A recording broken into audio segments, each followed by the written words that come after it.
नमस्ते। सोचिए, अगर दुनिया की सबसे तेजी से बढ़ती इकोनॉमी में से एक की एनर्जी सप्लाई पर ही तलवार लटक जाए तो क्या होगा। आज हम इसी मुश्किल हालात को समझने की कोशिश कर रहे हैं। एक बड़े टकराव के बीच भारत कैसे अपने तेल की सप्लाई को बचाने में लगा है। तो चलिए सबसे पहले इस एक नंबर से शुरू करते हैं। 88%। जी हां, भारत अपनी जरूरत का लगभग 88% कच्चा तेल बाहर से मंगाता है। ये निर्भरता बहुत ज्यादा है और इसी वजह से दुनिया में कहीं भी कुछ गड़बड़ होती है तो हमारी अर्थव्यवस्था पर उसका सीधा असर पड़ सकता है। अब जो बात इसे और भी ज्यादा रिस्की बनाती है वो ये है कि इस मैसिव इंपोर्ट का करीब करीब आधा हिस्सा, सोचिए 50%, सिर्फ एक ही पतले से समुद्री रास्ते से गुजरता है, स्ट्रेट ऑफ होर्मुज। और अब यही इलाका एक हॉटस्पॉट बन गया है। तो चलिए जरा और गहराई में जाते हैं। हमारा पहला सेक्शन इसी पर है, ये खतरनाक तेल का रास्ता और स्ट्रेट ऑफ हॉर्मुज, जिस पर अब खतरा मंडरा रहा है। हुआ यह है कि वेस्ट एशिया में हाल में हुए मिलिट्री हमलों से टेंशन बहुत ज़्यादा बढ़ गई है और इसका सीधा सीधा असर ये हुआ है कि इस बेहद ज़रूरी रास्ते से तेल टैंकरों का आना जाना लगभग रुक सा गया है।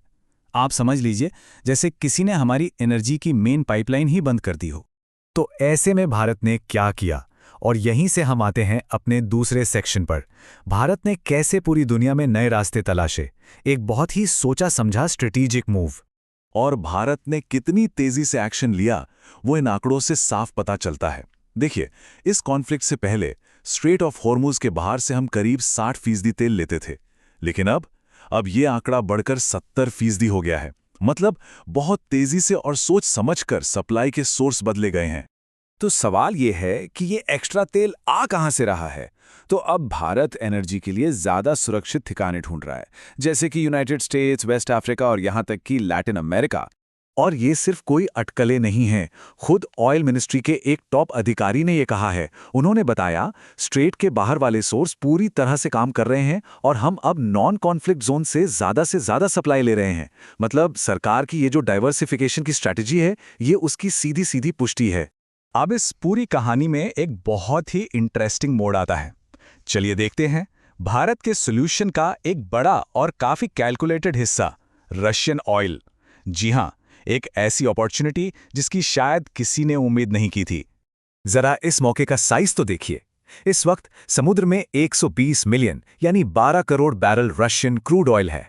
ये बहुत बहुत बड़ी मात्रा है जो मार्केट में तैर रही है। और इसमें से भी करीब 15 मिलियन यानी 1.5 करोड़ बैरल तो बिल्कुल हमारे दरवाजे पर खड़े हैं, टैंकरों में भरे हुए, खरीदने के लिए तैयार। ये तेल अरब सागर और बे ऑफ बंगाल में बस इंतजार कर रहा है। लेकिन सबसे बड़ा सवाल, ये डील हो कैसे रही है। दरअसल यूएस ट्रेजरी ने 30 दिन की एक टेम्पररी छूट दी है और इसी छूट ने भारत के लिए एक क्रूशियल विंडो खोल दी है। इसका मतलब ये है कि भारत वो रशियन तेल खरीद सकता है जो पहले से ही रास्ते में है, और वो भी बिना किसी बैन को तोड़े। ये एक छोटी लेकिन बहुत ही काम की विंडो है। ठीक है, तो भारत ने तेल की सप्लाई तो सिक्योर कर ली, लेकिन क्या सब कुछ ठीक हो गया? नहीं। हमारा चौथा सेक्शन इसी कहानी का दूसरा पहलू दिखाता है। इस सिक्योरिटी की एक छिपी हुई कीमत भी है। और नतीजा, कीमतों में आग लग गई। देखिए, कॉन्फ्लिक्ट से ठीक पहले क्रूड ऑयल की कीमत थी लगभग $70 प्रति बैरल, और उसके फौरन बाद ये सीधा $92 प्रति बैरल के पार चली गई। ये एक बहुत बड़ा और बहुत तेज जंप है। और बात सिर्फ कच्चे तेल की कीमत की नहीं है, खर्चे और भी बढ़ रहे हैं। जैसे जहाज़ों का भाड़ा महंगा हो गया है, इंश्योरेंस का प्रीमियम बढ़ गया है, शिपिंग के रास्ते लंबे हो गए हैं, और तो और एलएनजी की कीमतें तो डबल से भी ज़्यादा हो गई हैं। और इसका असर पूरी इकोनॉमी पर एक लहर की तरह फैलता है। देखिए, तेल की कीमत में हर $10 की बढ़ोतरी महंगाई को करीब 0.25% तक बढ़ा सकती है।